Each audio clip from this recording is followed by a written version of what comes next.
Kita ini khol, ngekholi nek cara wong Jawa niku. Niki danyange Indonesia. Lah ya, danyang nek cara. Meng danyange Indonesia. Jadi kalau Bung Karno kan menggali Hasanah Nusantara sehingga jadi Pancasila. Nah, khol ini tak galikan dikit, mundur ya. Mundur tak geduk no. Ya, Eri. Tak geduk no, tak galikan ke belakang. Jadi Bung Karno itu kalau dalam bahasa orang Blitar ini danyang. Mengdanyangnya danyang Indonesia. Jadi orang dulu kalau bahasa modernnya ya founding fathers, pendiri bangsa. Iku lek Jawane iki danyang. Cuma nek danyang itu biasanya kelas kampung, kelas desa, pendiri desa itu danyang. Karena apa? Kita ini jadi khol kayak begini. Ini khol ini. Ini khol ini biasanya kan tradisi kaum muslimin. Ini khol itu tradisi kaum muslimin. Tapi akar bangsanya ada. Makanya khol itu rame terus di mana-mana. Karena akar kebangsaan kita punya tradisi hormat leluhur. Jadi kita ini punya tradisi hormat leluhur. Cuman kalau menyebut leluhurnya itu danghyang. Kita itu menyebut leluhur itu danghyang. Makanya kalau diambil belakangnya tok, itu namanya eyang. Nah kalau lurus danyang. Abdurrahman kalau belakangnya tok Rohman. Kalau lurus Durakeman. Abdur Rosyid kalau belakangnya tok Rosyid. Kalau lurus Durasid. Loh, makanya danyang. Nah danyang itu orang tua dulu. Jadi dia bukan hantu. Orang tua yang punya pengaruh karena mendirikan sebuah kampung. Nah, poro danyang ini kalau orang Eropa menyebutnya grandma, grandpa. Kalau orang Cina oma, opa. Kalau orang Arab syaikhun suyuh. Kalau orang Indonesia terutama di Jawa dulu nenek moyangnya Bung Karno menyebutnya danghyang. Makanya orang Jawa di sini menyebut danyang. Nah, danyang ini bukan hantu, mohon maaf. Ini gara-gara males belajar itu. Dikit-dikit hantu. Terus setelah itu beranak pinak ini danghyang ini. Beranak pinak itu ditanyain. Ada apa-apa cucunya itu nanya. Yang kalau mau nanam jagung kapan? Mau nanam padi kapan? Karena dulu nggak ada Google, jadi nggak ada googling, nggak bisa, makanya nanya lah. Ketika nanya dijawab. Setiap jawaban dari danghyang ini harus diestoke. Lah ngestoke dipegang betul. Itu namanya dipundi. Kalau orang kita dulu yang diestokno betul dipundi. Makanya poro danghyang karena dawuhnya itu dipundi, maka orang menyebutnya pepunden. Terus rumahnya namanya punden. Jadi punden itu bukan rumah hantu, itu rumah nenek moyang kita. Nah, terus ketika lama-lama makanan mulai berkurang, pertumbuhan penduduk dan ketersediaan makanan nggak imbang, maka melakukan migrasi. Ada migrasi kelas internasional, ada kelas lokal, transmigrasi, migrasi. Nah itu setahun sekali mereka rindu pulang, nengok dangyangi itu, nengok danyangi itu, setahun sekali pulang. Nah makanya kita punya budaya mudik.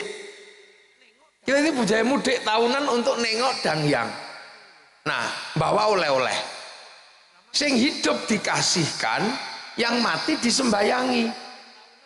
Nah, nyembayangi atau mendoakan leluhur upacaranya dikenal dengan nama upacara serodo. Maka ketika upacara serodo itu dilakoni, dijalankan, maka ada istilah nyadran. Nah ini sadranan sebenarnya. Kalau nyadran katok kalau belum dipakai, kalau dipakai katokan. Sarung kalau belum dipakai sarungan. Nah serodo kalau belum dijalankan ya serodo, kalau dijalankan jadi nyadran. Terus dibilangi eyangmu itu nggak mati, cuman pindah dari alam kecil ke alam besar, mikrokosmos ke makrokosmos itu dalam bahasa. Nah makanya karena sudah pergi tapi masih hidup, pindah alam, didoakan merui kaki danyang nini danyang. Ini landasan, makanya mendoakan leluhur itu mau pindah agama apa setelah agama datang, tradisi ini nggak pernah hilang karena itu lahir asli dari bumi Nusantara. Jadi bangsa kita sudah beradab, tidak pernah menyia-nyiakan para pendahulu. Loh, makanya kita ini punya sama kayak orang solawatan gitu, dangdutan, nyanyi, karena bangsa kita ini juga punya tradisi nyanyi. Makanya kalau ada konser, ada apa gitu, pengajian, ada konsernya ya karena kita punya tradisi nyanyi dari dulu nenek moyang kita. Sampai hari ini kan kita punya tradisi nyanyi.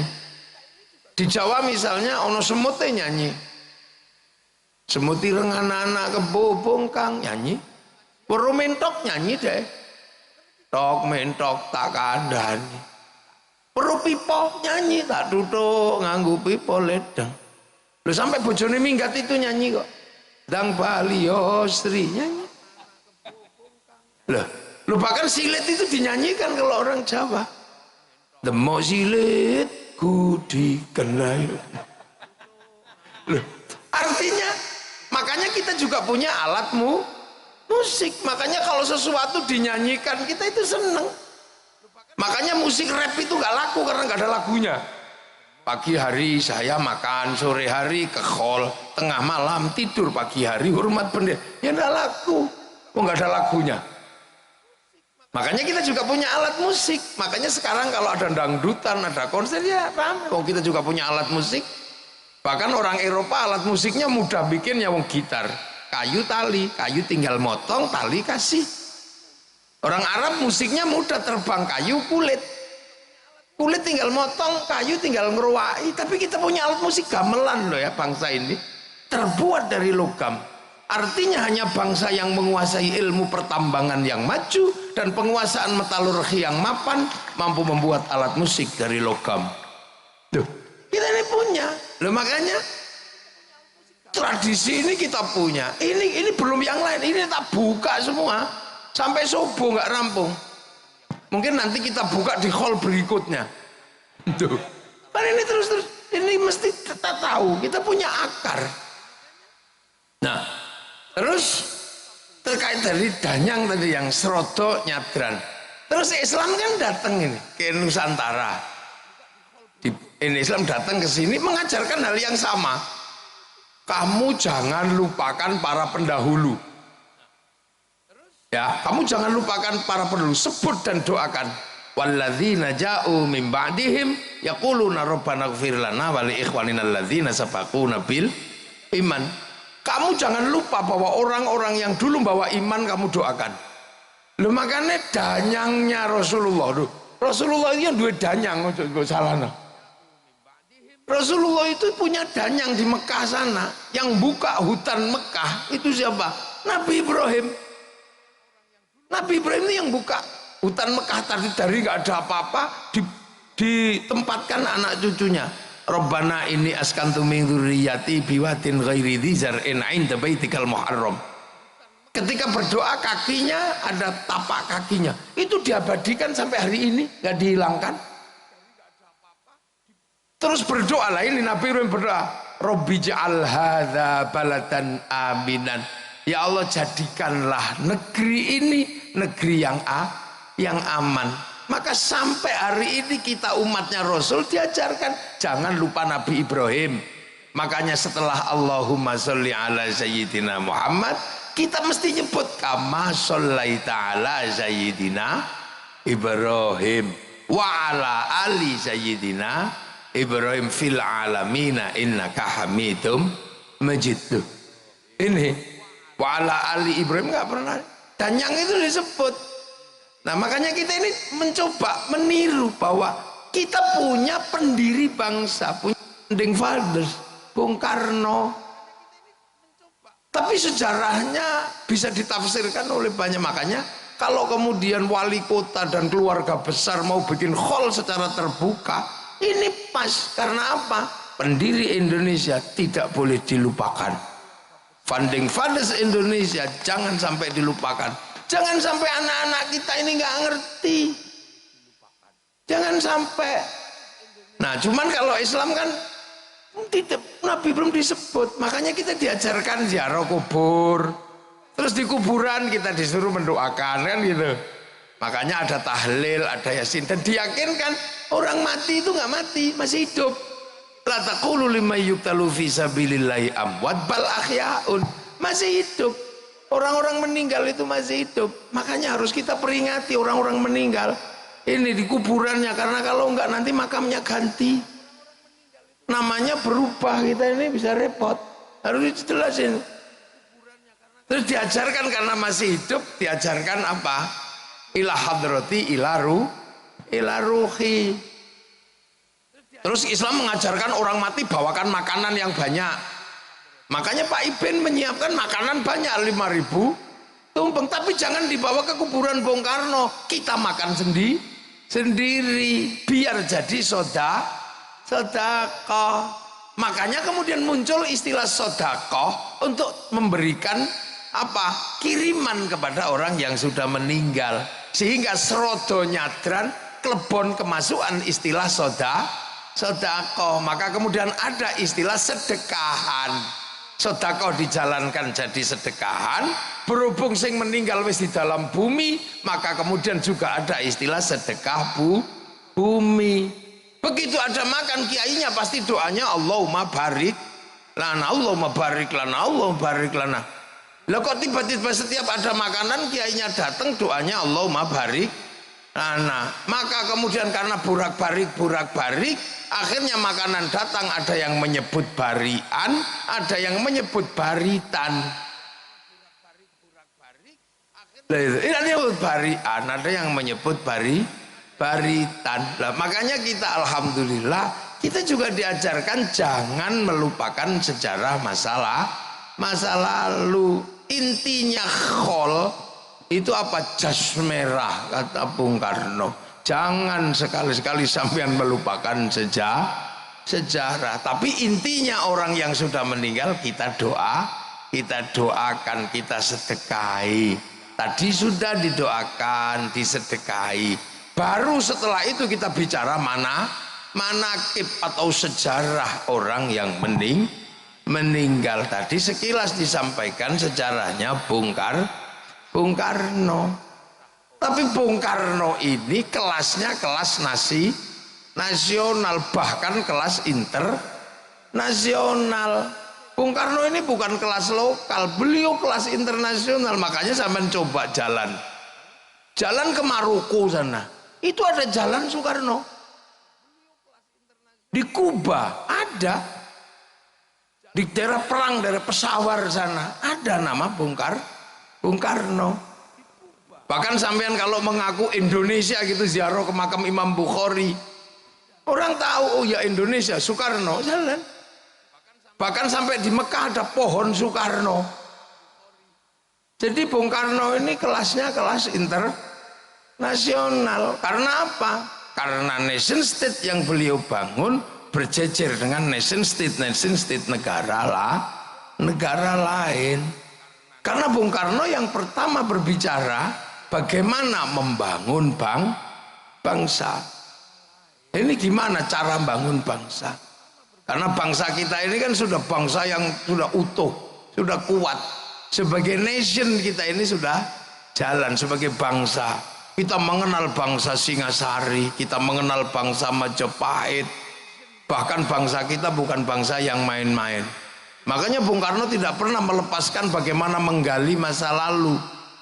Karena kita punya kekuatan untuk bikin bangsa dan negara. Berbicara tentang strategi politik, kita punya kitab Negara Kertagama. Kita punya pelajaran bagaimana membangun Majapahit yang beraneka suku, beraneka ragam. Kita bisa baca dari situ. Jadi kita mungkin sebelum kita baca bagaimana masa lalu Cina, masa lalu Afrika, kita sudah punya masa lalu. Kita punya negara. Tahun 300 kita punya negara namanya Kutai Kartanegara. Tahun 500 kita punya kerajaan Kanjuruhan di Malang, sekitaran Blitar. Tahun 500 dikit kita punya kerajaan Kalingga dengan Ratu Sima. Di Palembang abad ke-7 sudah ada Sriwijaya. Jadi kita komplit. Ketika Rasulullah lahir tahun 571, kita sudah punya negara. Bahkan ketika dunia luluh lantak oleh Mongolia tahun 1250, sehingga Arab jatuh ke Mongolia, Cina jatuh ke Mongolia, Eropa jatuh ke Mongolia. Maka ketika Mongolia mengarahkan armada multinasionalnya ke Nusantara, apa kita takut sama mereka? Enggak. Apa yang terjadi? Kita lawan mereka. Kertanegara motong kupingnya Menci, sehingga mereka mendatangkan pasukan, dilawan oleh ekspedisi Pamalayunya Kertanegara. Hasilnya apa? Mongolia kalah di Selat Malaka. Satu-satunya bangsa yang pertama kali mampu mengalahkan Mongolia itu bangsa Nusantara, namanya Singasari. Jadi makanya jangan heran ketika Belanda kok ngajak perang, rampung. Salahnya Belanda itu ngajak perang. Salahnya penjajah itu ngajak perang. Lupa bahwa bangsa ini jago perang. Coba kalau Belanda itu tetap stabil dengan perdagangan, mungkin kita nggak akan merdeka. Belanda itu strategi tetap dengan gaya VOC gitu ya. Terus misalnya dagang, ya rugi-rugi dikit, atau badi-badi dikit. Mungkin kita juga masih dengan politik divide et impera. Tapi begitu dia ngajak kelahi, dia lupa bangsa ini dari dulu tukang kelahi. Makanya jangan sekali-sekali kita ngajak kelahi orang Indonesia, habis sampean. Lah ya kan? FPI begitu ngajak kelahi, habis sama bangsa Indonesia. Tadinya aman-aman saja karena nggak ngajak kelahi, maka bangsa ini jangan diajak kelahi. Karena begitu sekutu ngajak kelahi di Surabaya, apa bangsa ini takut? Enggak. Dan sebagai catatan, satu-satunya bangsa yang merdeka karena perang dengan penjajahnya hanya Indonesia. Jadi salahnya Belanda, jangan ngajak gelut. Makanya kalau di Indonesia ada orang kok dikit gitu, ya mesti kalah wong kene iki tukang gelut cilik-cilik. Perang dengan penjajahnya hanya Indonesia. Ya Surabaya kalah cacak menang cacak. Duh iya. Makanya kita ini jangan diajak kelahi. Jadi di Indonesia itu jangan ngajak kelahi lah. Karena kalau ngajak kelahi nggak ada yang lebih kuat. Salahnya Belanda itu ngajak kelahi, maka dilawan di Surabaya. Sekutunya diprovokasi ngajak perang. Nah, situasi-situasi yang seperti ini kemudian dirangkum oleh Bung Karno. Sejarah masa lalunya seperti apa, bagaimana penghuninya seperti apa, ini terus dunianya seperti apa. Mungkin suatu saat mesti harus ada, kita baca di bawah bendera revolusi, itu tulisannya Bung Karno yang luar biasa, yang luar dirangkum semua. Nggak ada satupun yang nggak dirangkum oleh Bung Karno. Mulai dari gerakan musik ya dirangkum di situ. Musik ngakek-ngok aja dipikir sama Bung Karno. Iya kan? Kemudian Islam Sontoloyo sudah dipikir sama Bung Karno. Jadi Bung Karno, Elvis Presley udah dipikir, Bung Karno mikir. Jadi Bung Karno ini kadang kalau kita baca ini orang memang tidak pernah mikirkan dirinya sendiri. Apa aja dipikir. Makanya ketika Bung Karno itu memikirkan sesuatu yang besar, ini Bung Karno menjadi traffic daripada nation state. Lalu lintas politik, lalu lintas ekonomi, lalu lintas agama bisa ditampung oleh Bung Karno. Kiai ngomong hanya ngomong agama, politisi hanya ngomong politik, budayawan hanya ngomong budaya. Tapi nation state butuh struktur yang paling mapan untuk menjadi traffic daripada pembicaraan seluruh anak bangsa. Dan itu ada pada Bung Karno. Itu bedanya. Makanya sampean kalau mau jadi orang sekelas Bung Karno harus bisa menjadi traffic semua kepentingan. Kalau kemudian lalu lintas yang bisa lewat di kamu cuman orang yang seneng artis tok, ya kamu nggak akan ketemu dengan orang yang seneng patung. Orang yang seneng patung nggak akan lewat kamu karena kamu nggak suka patung. Orang yang seneng musik nggak akan lewat kamu karena. Nah, Bung Karno ini bisa menjadi traffic dari semua kepentingan bangsa. Walaupun beliau lahir dari politik etis, di mana Belanda memberikan hak pada pribumi untuk sekolah. Nah, ini Bung Karno. Jadi ditinjau semua sama Bung Karno. Sejarahnya seperti apa gitu. Nah, itu butuh. Nah, untuk kebutuhan itu makanya kita bisa melihat Bung Karno berani mengambil sikap. Dan monggo Bu Sukmawati monggo.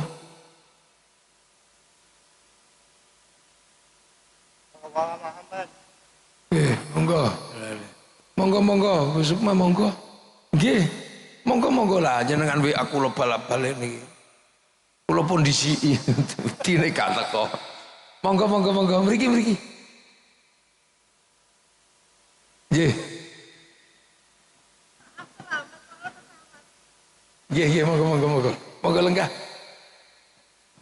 Oh ini. Jadi kira-kira Bung Karno itu wajahnya yang gak jauh-jauh lah dari Bu Sukma, dari putrine. Terketa ini kata ya podo. Jadi sekali lagi bangsa ini itu arusnya banyak. Jadi karena kita ini puluhan suku, puluhan bangsa, puluhan agama, kepercayaan, dan ini semua membawa arusnya masing-masing.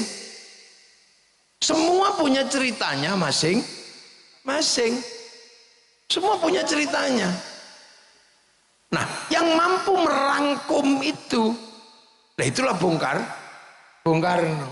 Itu kekuatan Bung Karno sebenarnya adalah menjadi trafficnya semua orang yang pengen bangun bangsa Indonesia dari ketertindasan imperialisme dan kolonialisme di waktu itu. Itu kekuatan Bung Karno. Jadi Bung Karno bisa ngomong apa saja. Itu nggak mudah orang punya kemampuan untuk bisa ngomong apa saja. Dia bisa. Dan itu kita bisa baca di bawah bendera revolusi. Sampean juga sama. Orang punya potensi kalau orang bisa menjadi lalu lintasnya orang banyak. Makanya para pemimpin ini bisa jadi wali kota. Itu ya trafficnya orang banyak, partainya banyak, alirannya banyak. Lalu makanya kiai juga sama. Kiai kalau bisa menjadi traffic orang banyak, ya dia akan hadir menjadi eksistensi yang cukup bisa mewakili kepentingan orang banyak.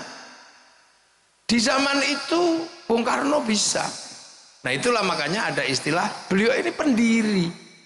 Makanya orang nggak komplain ketika Bung Karno yang akan baca proklamasi. Orang nggak mungkin karena merasa semua terwakili. Semua merasa diwakili oleh Bung Karno. Yang kelompok agama diwakili, kelompok modernis diwakili, kelompok ini diwakili. Sehingga bisa merangkum itu semua. Nah, rangkuman itu kemudian Kita bisa lihat yang paling kita pahami rangkuman dari apa yang terjadi traffic itulah yang kemudian kita kenal dengan Pancasila. Itu rangkuman Bung Karno. Bahwa di Indonesia orang tidak mungkin menjauhkan diri dari Tuhan. Apapun Tuhannya, apapun kepercayaannya, orang Indonesia nggak mungkin tidak bertuhan. Dan sejarah bangsa ini tidak pernah melepaskan dan meletakkan Tuhan menjadi kelas 2, Tuhan menjadi kelas 1. Semenjak zaman lahir agama kepercayaan, yang namanya kapitayan itu Tuhan sudah tertinggi. Tan keno kinoyo ngopo. Kedatangan Hindu, Tuhan juga tetap tertinggi. Makanya kasta yang ngomongin Tuhan itu kasta tinggi. Namanya Brahmana. Dia bukan kasta kelas 2, dia kasta kelas 1. Tuhan tetap yang tertinggi. Loh, makanya ketika merangkum ini semua, jangan pernah sekali-sekali orang Indonesia melupakan landasan Tuhan. Makanya nomor 1 itu ketuhanan.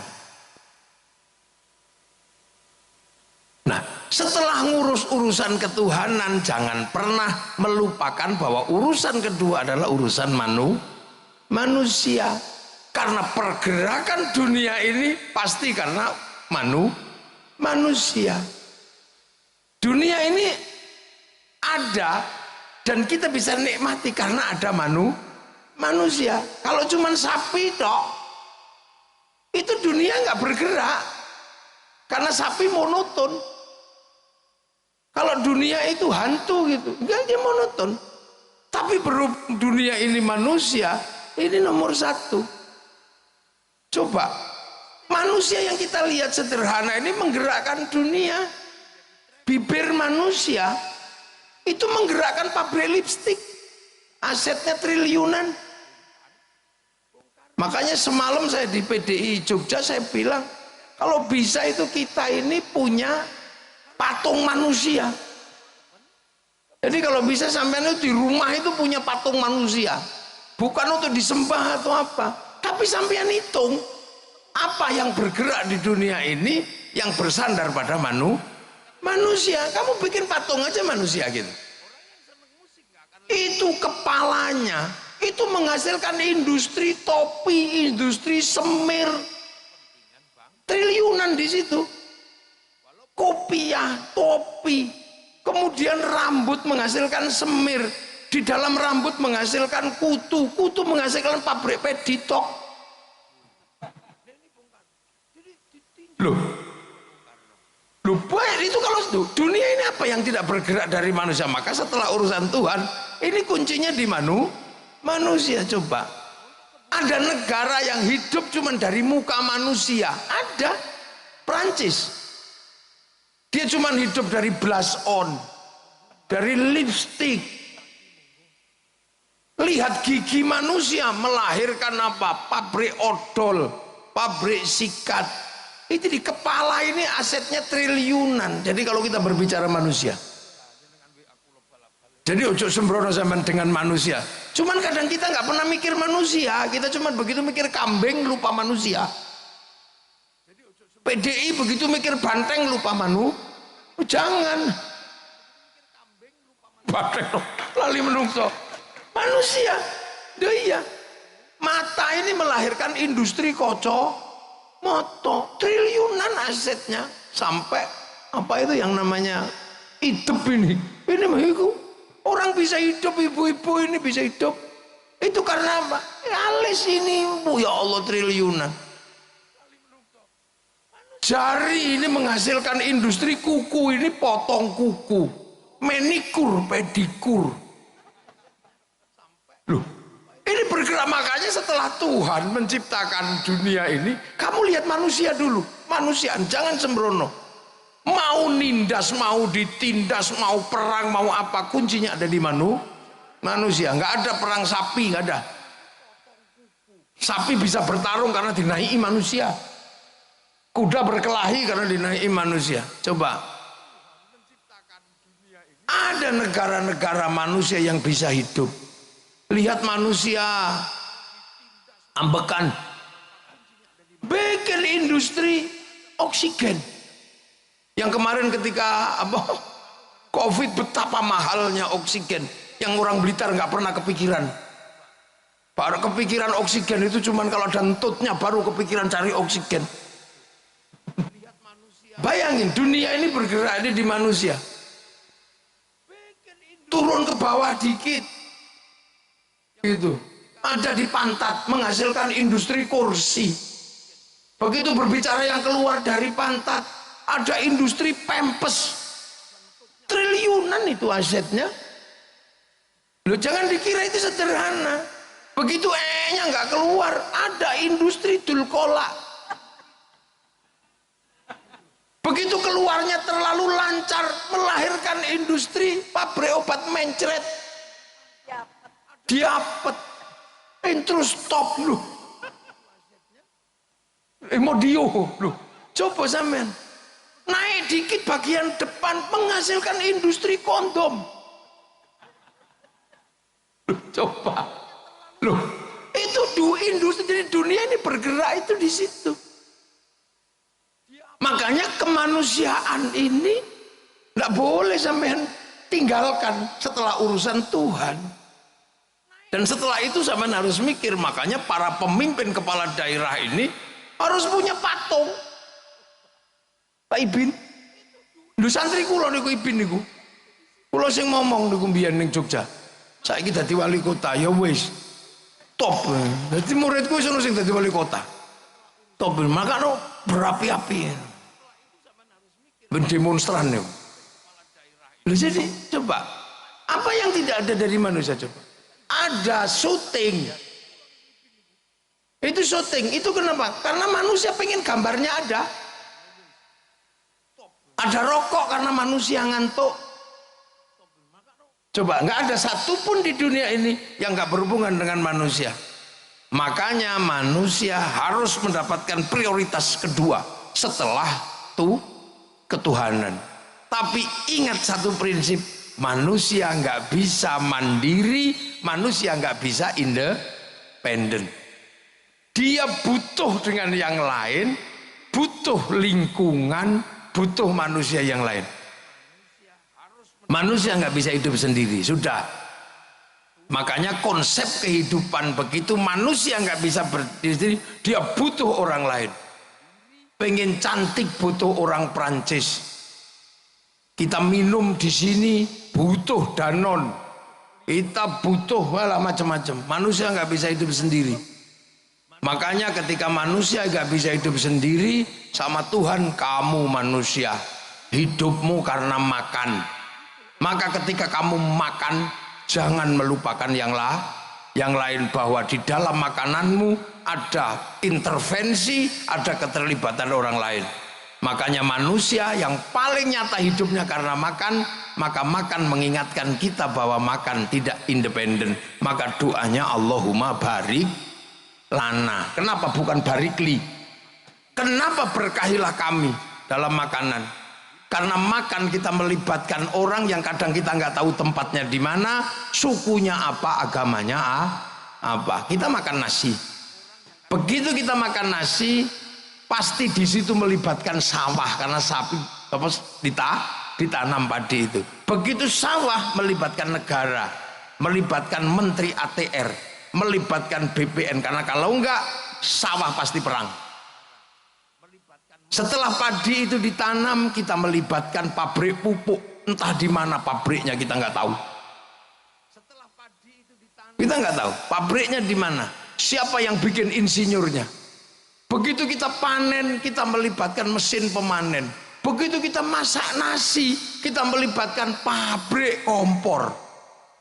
Kita melibatkan pabrik LPG, kita melibatkan pabrik apa? Rice cooker. Itu dunianya di mana kita nggak tahu.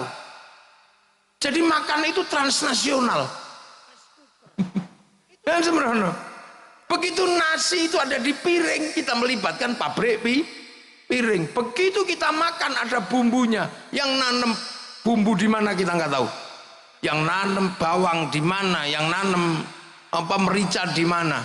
Begitu kita makan enak bumbunya karena dikasih garam. Yang bikin garam kampungnya Pak Said Abdullah ini, Madura. Dan kita kadang curiga sama orang Madura ketika bikin garam. Kita curiga, jangan-jangan ditambah garamnya itu kencing dia. Makanya orang Jawa curiga karena takut dikencingi, maka produknya dikasih nama uyah. Karena khawatir pas bikin nguyuh. Oh, jangan-jangan pas bikin uyah nguyuh, makanya dibikin uyah sama uyuh. Kira-kira, tapi kalau enggak ya syukur. Ini di mana kita nggak tahu. Setelah kita makan kemudian kita ngambil anggur merah. Anggur merah bukan tanaman Indonesia. Lihat kalau nggak Cina, New Zealand, Australia, Amerika. Itu berarti apa? Butuh impor. Kalau berbicara impor berarti butuh negara. Negara menunjuk Menteri Perdagangan. Menteri Perdagangan menunjuk eksportir, importir. Di situ pasti ada bill of lading, ada letter of intent. Ada obligasi. Loh, coba kira menungso itu tanpa persatuan urip, ndak mungkin. Makanya di dalam agama sudah diajarkan tulang kehidupanmu adalah makan. Maka ketika kamu makan, jangan kamu lupakan bahwa ada intervensi, ada keterlibatan orang lain. Maka Allahumma barik lana. Maka agama pun ketika berbicara tentang kebenaran itu bersama. Makanya mayuridillahu bi khairan yufaqihu fiddin. Yang dikehendaki menjadi baik oleh Allah dikasih ngerti urusan agama. Ini tak ajak ngaji nahwu. Khaironnya di situ nakirah. Maknanya khairon kamilan, kebaikan yang sempurna. Baik sempurna bukan milik manusia, itu milik Allah. Makanya kalau ada manusia baik pasti nggak sempurna. Saya tanya sekarang, pasti baik, pasti nggak sempurna. Malam ini pengajian ini baik apa enggak? Nah kalau malam ini pengajian baik, yang paling baik siapa? Ayo, ya kiainya pasti. Ya pasti kiainya. Loh kalau pengajian ini baik, yang paling baik ya pasti saya. Yang dikasih duduk meja cuman saya. Yang lain kan sudah biasa punya kursi, jadi ya, dan punya meja lah. Saya kan nggak pernah punya meja, jadinya ya. Makanya tadi sampean dapat makanan di sini yang enggak, wis biasa untuk panganan.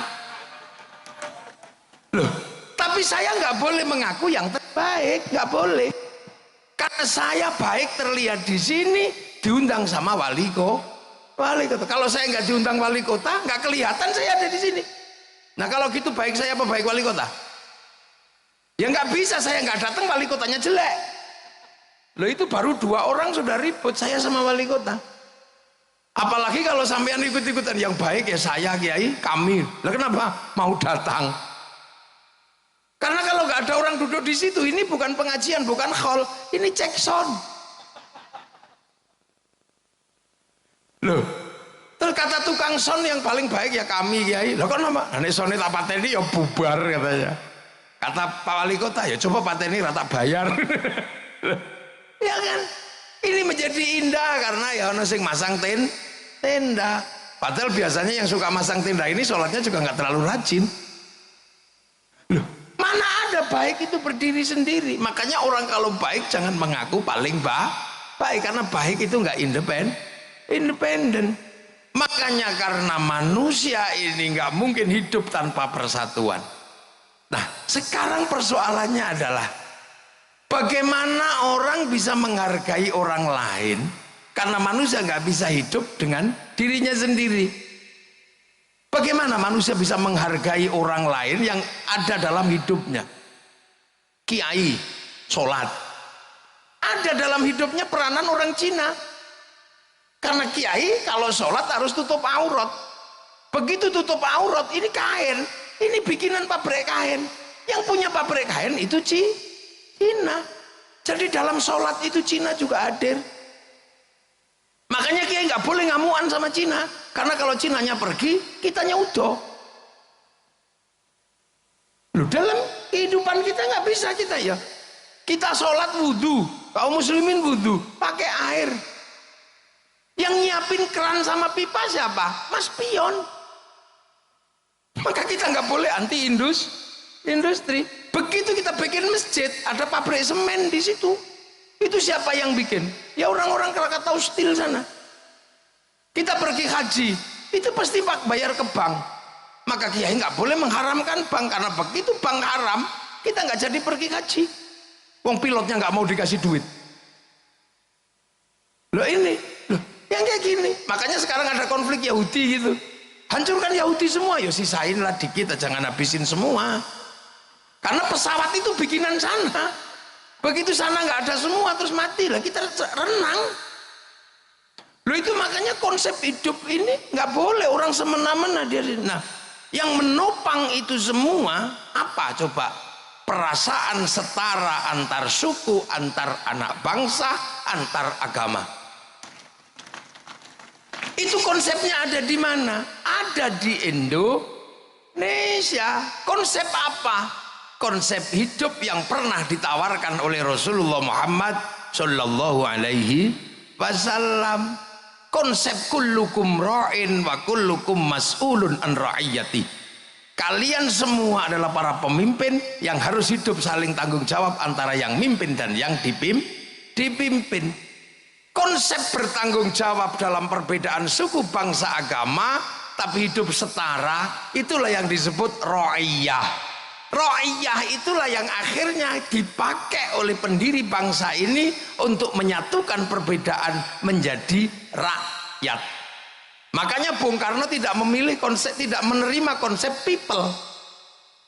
Karena kalau people itu vox populi vox dei, suara mayoritas suara Tuhan. Begitu dia mayoritas, dia diktator mayoritas. Makanya ra'iyah tidak menerima konsep khilafah atau ikhwanul muslimin.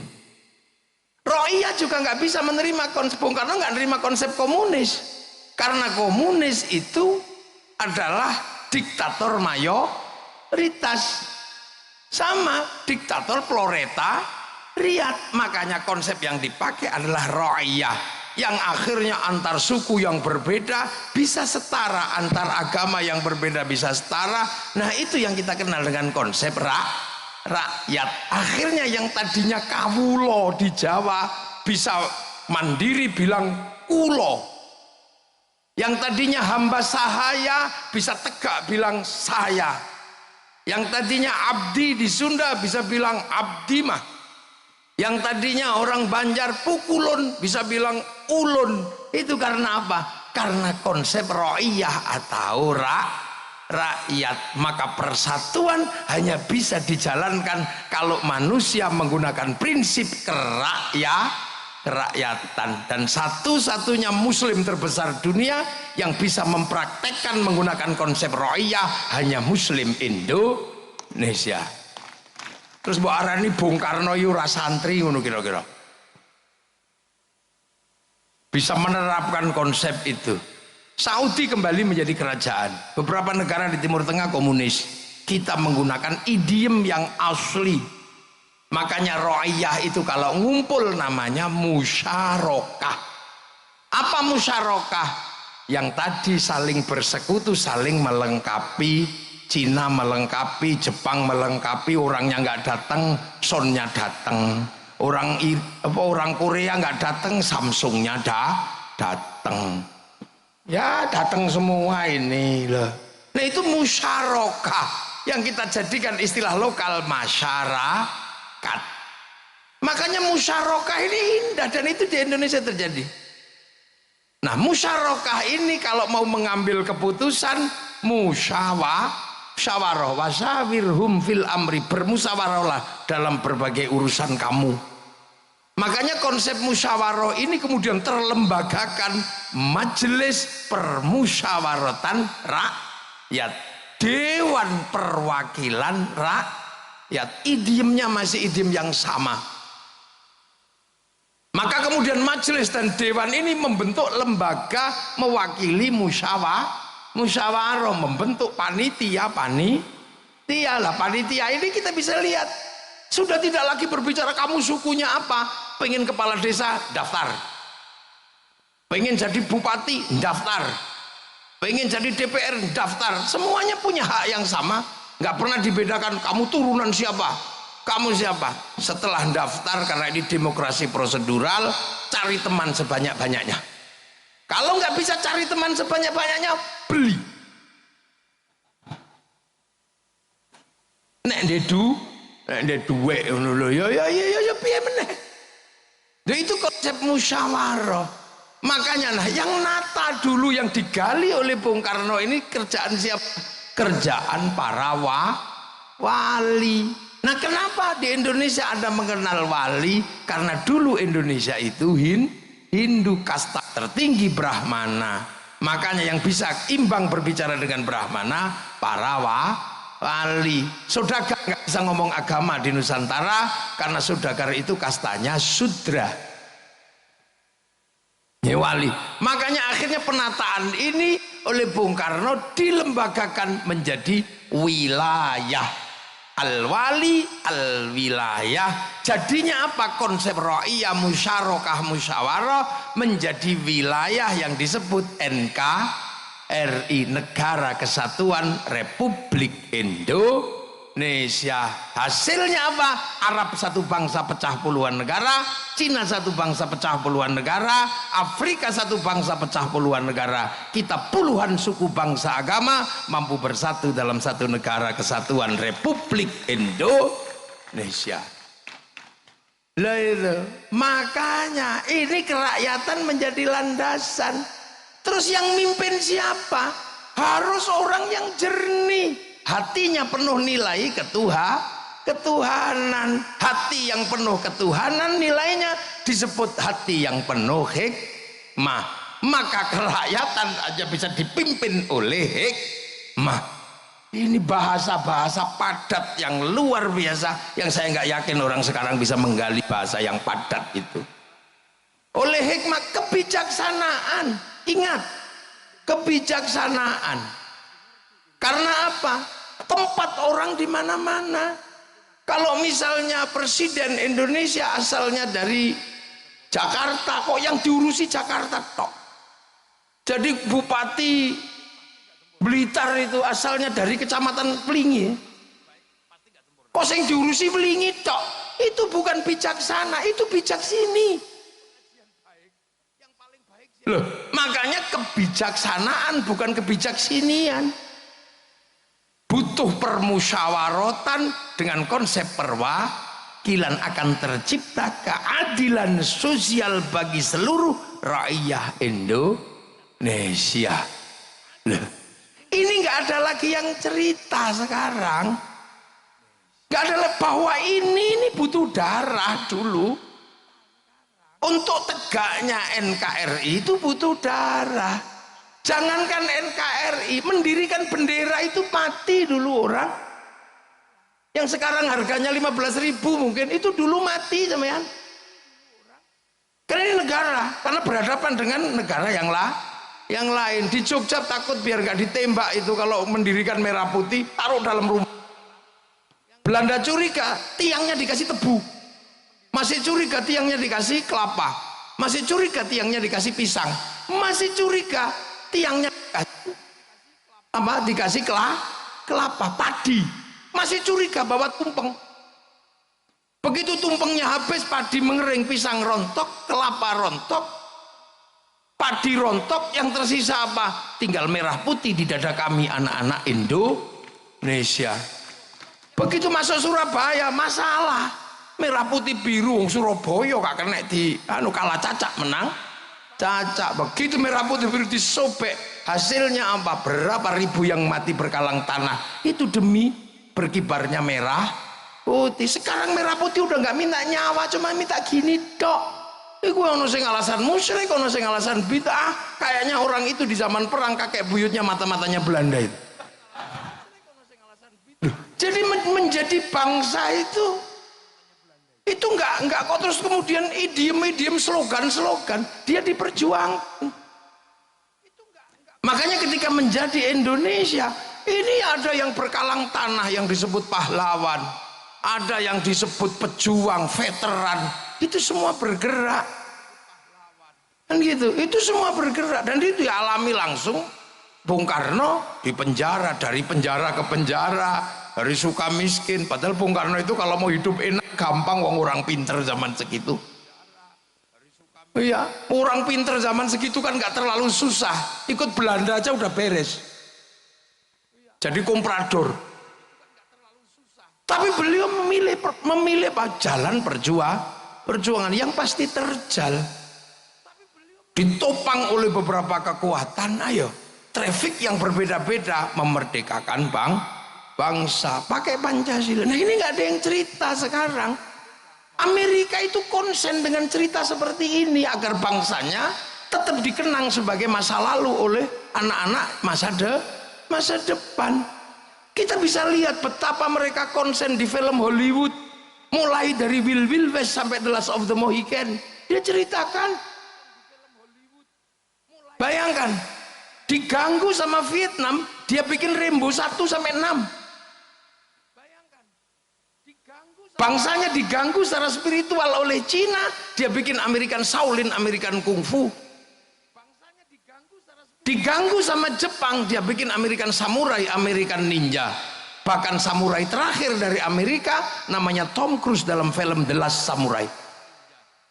Loh, mereka jelaskan gagal dengan apa? Saddam Hussein, Hot Shot 1, 2. Gagal dengan terorisme, bikin 12 Strong. Ini tercatat, mereka ceritakan semua. Cina, mana dia berhenti menceritakan ular putih sampai ular hijau. Dari Wung Fei Hung sampai Sun Gokong, dia ceritakan.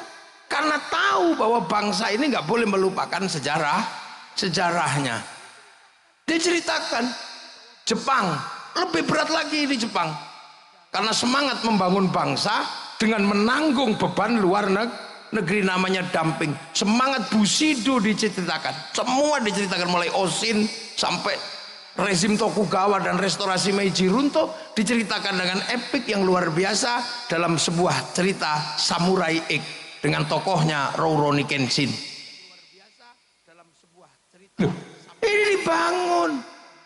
Malaysia, pernah nggak sampean bayangkan bahwa Malaysia sedang mencoba menceritakan bangsanya?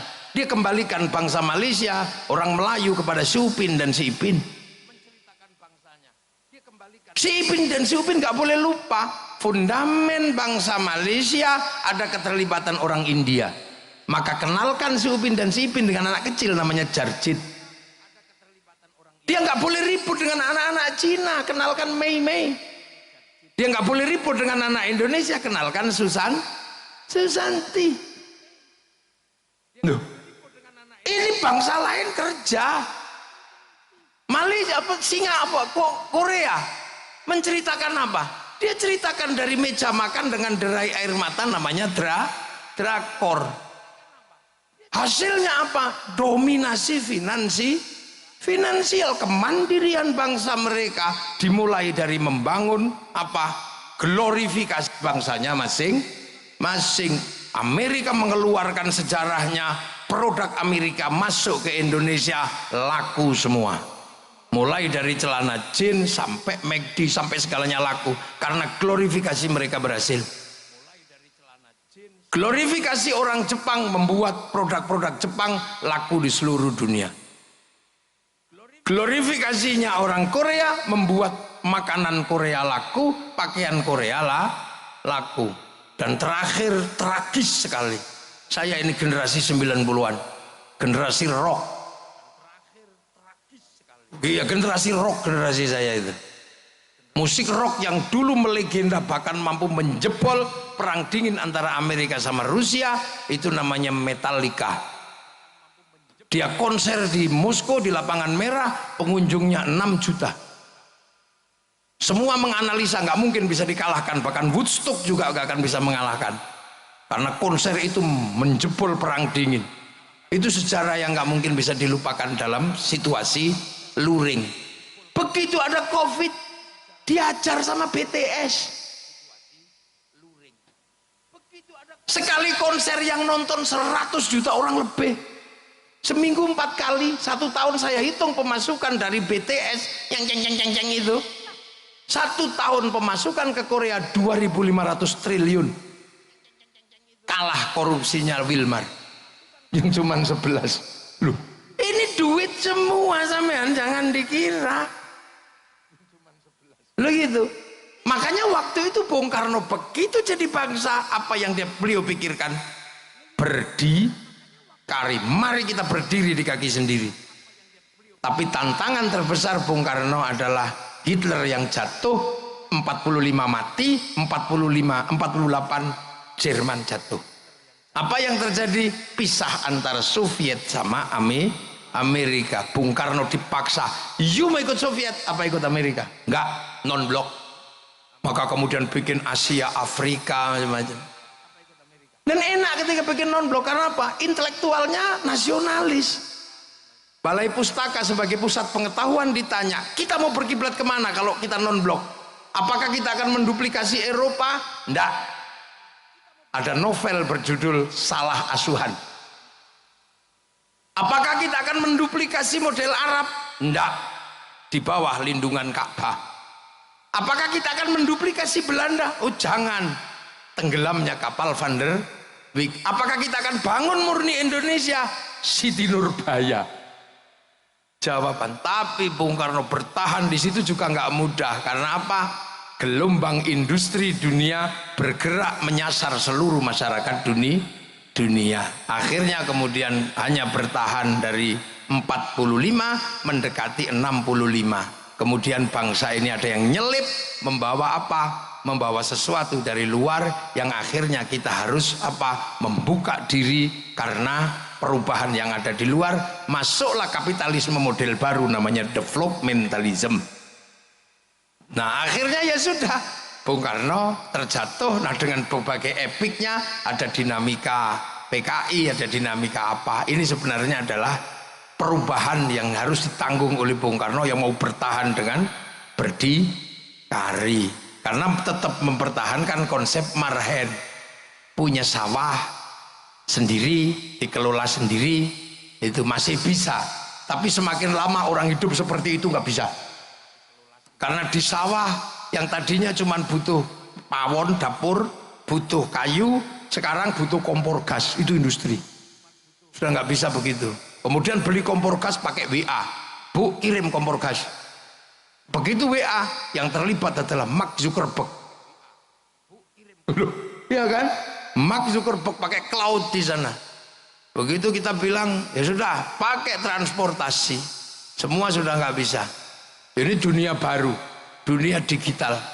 Makanya kita harus mempersiapkan diri menghadapi dunia digital. Ini harus kita hadapi. Ketahanan digital. Yang paling mungkin nanti saya pesan kepada bapak-bapak yang dari Jakarta, ketahanan digital harus dimulai dari mana? Dari ketahanan kita memperjuangkan coding dan algoritma internasional kita. Kita punya huruf, tapi huruf nasional adalah huruf Latin. Sehingga coding kita, algoritmanya adalah algoritma Latin. Cina nggak mau. Cina menggunakan algoritma sendiri, huruf sendiri masuk dalam domain internasional. Sehingga dia bisa lawan Amazon pakai Alibaba, dia bisa lawan WhatsApp pakai WeChat, dia bisa lawan Facebook pakai QQ Runner. Kita nggak bisa punya ketahanan digital nanti. Ini Pak Ganjar, para petinggi-petinggi negara. Saya cuman usul aja, wong saya cuman bisanya gawe raja. Algoritmanya itu algoritma abjadun hawazun. Lah ya, ini negara. Nah, Bung Karno menghadapi problem di situ. Ya sudahlah, akhirnya bangsa ini terus bergerak dan sampai hari ini bangsa ini melewati fase yang sangat panjang. Dan nanti entah sampai kapan, karena orang juga harus berpikir ini Cina apa Amerika. Loh, ini harus terjelaskan karena apa? Bangsa ini mempersiapkan bagaimana bisa produksi. Makanya kalau kiai sih sederhana, yang lain itu biar diurusi sama politisi-politisi dan orang pinter-pinter. Kiai mempertahankan keutuhan bangsa dan negara. Itu tugas kiai. Kita jaga. Makanya cara kiai menjaga NKRI itu sederhana. Yang penting rukun. Makanya kiai itu kalau apa-apa agama selalu menjadi landasan kerukunan. Kiai doa, ya biar rukun. Doanya bareng Pak. Bareng kiainya yang doa, santrinya amin, amin, amin, amin, amin gitu. Yang lain sudah nggak mau doa bareng-bareng, doa sendiri-sendiri gitu. Santri kiai nggak, karena santri kiai bagian dari perjuangan NKRI. NKRI. Maka kalau doa tetap bareng-bareng. Begitu yang doa kok tambah banyak, diajak ke alun-alun Blitar, namanya istighosah. Akhirnya ro'iyah ngumpul, rakyat semuanya ngumpul. Yang ngaji datang untuk ngaji, yang jual bakso datang untuk jual bakso. Kerukunan terjaga, roda ekonomi berputar. Itulah yang bisa kita lakukan. Belum makanya kiai itu sholawat. Ya nggak sendirian. Kalau sholawat bareng-bareng nggak bisa, Bu Sukma. Saya lagunya Rhoma Irama. Lawat bareng-bareng. Bendera laku, apa aja laku, sampai kemudian semuanya laku.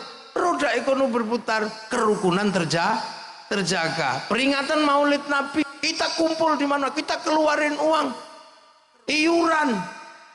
Setiap bulan santri iuran, bikin kegiatan bersama yang sifatnya apa? Edukasi publik, kerukunan terjaga, roda ekonomi berputar. Makanya santri-santri ini nggak punya uang. Pondok-pondok jelek-jelek, bikin WC aja angel. Makanya karena apa? Duitnya habis untuk merawat NKRI. Maka tugas partai-partai politik membantu. Tugas bupati bantu. Karena enak dong, kiai mogok, polisi juga susah. Kalau kiai tiba-tiba mogok, nggak lagi merawat kebangsaan, sampai tadi bupati angel. Lu coba COVID itu kan, ada kiai, wow judek sampean, melarang orang Jumatan. Untung ada kiai, tinggal ngomong aja, kiai Jumatan libur, Yong libur besok ya, alhamdulillah. Coba yang larang polisi, ya dilawan. Terus tiba-tiba kiai disuruh ngomong COVID, kiai ngomong COVID, lah kiainya kan nggak ngerti COVID itu apa. Ya akhirnya kiai ya sesuai fakta gitu aja. Saudara-saudara, hari ini zaman digital, dosa manusia terbanyak ada pada dunia digital. Membuka pakai jempol bisa ngomong apa saja. Maka dosa ada pada jempol dan mulut. Maka Allah menurunkan corona, tangan harus pakai hand sanitizer, mulut harus pakai masker. Betul? Betul. Padahal kiai ini ngarang. Ini ruang, makanya terorisme begitu ngomong, kiai ngomong teroris, semua kiai ngomong teroris. Ketika bangsa ini terancam, mana ada kiai menghentikan diri? Karena apa? Kiai ini penerus para wali, punya tugas untuk menjaga wilayah dan wilayah itu NKRI. Dan itu Bung Karno mampu merawat itu semua. Tinggal nanti ke depan bangsa ini mau seperti apa, tantangannya kayak apa, biar dipikir sama calon presiden Indonesia. Sip. Loh kan gitu ya Pak Ganjar kan calon presiden Indonesia. Kalau kemarin kalah sama Pak Prabowo, mungkin tahun depan bisa menang lagi. Ya kan nggak ada yang tahu. Kayak Pak Jokowi, Pak Prabowo kalah, maju lagi, kalah lagi, maju lagi, menang. Wong panjenengan masih muda aja kok. Kalau 3 kali kalah ya 4 kali. Sak menangin. Lah ya, santri-santri ini kan yang penting bagaimana NKRI ini terjaga. Makanya jangan salah bahwa konsep kebangsaan ini sinergi antara yang dibangun oleh Bung Karno dengan nalar bangsa Indonesia karena digali dari masa lalu ya. Amma ba'du. Ini baru mukaddimah saya. Loh, kiai itu kalau ngaji kan pakai amma ba'du. Kalau sudah amma ba'du berarti pembukaan selesai. Saya belum mulai ngaji nih. Tapi kalau bisa tahun depan Pak Iben ada sapi yang dipotong. Beli sapi lah wong Bung Karno kok tumpeng tok gak ono sapi ini. Loh iya kan. Oh Pak Said yang mau beli sapi tahun depan. Iya, masak kaldu. Oke. Ya jadi itu. Jadi kita ini kadang tidak lagi ada yang menceritakan kita punya masa lalu. Kita punya Bung Karno, nggak ada yang menceritakan. Hari ini anak-anak sudah nggak tahu di bawah bendera revolusi. Sementara orang Soviet, orang mana masih tahu das kapitalnya, Marx masih tahu. Orang Jerman, orang Prancis masih ngerti Levi Strauss, Montesquieu masih ngerti. Orang Yunani masih ngerti Platonis. Nah, kita tiba-tiba nggak ngerti apa-apa. Punya ayam jelek bagus dikit, ayam Bangkok. Punya rambut hitam di merah-merah. Akhirnya jadi LKMD Londo Komengdasi. Nah itu semangat Bung Karno, itu semangat untuk mempertahankan bagaimana bangsa ini bangkit, karena nanti produksi butuh konsumsi. Konsumsi terbesar itu berbanding lurus dengan rasa cinta pada bangsa dan negara. Makanya kita ini ngomongin bangsa dan negara, ngomongin Bung Karno. Semoga malam hari ini bermanfaat dan nanti bisa kita lanjutkan pada call berikutnya. Assalamualaikum warahmatullahi wabarakatuh.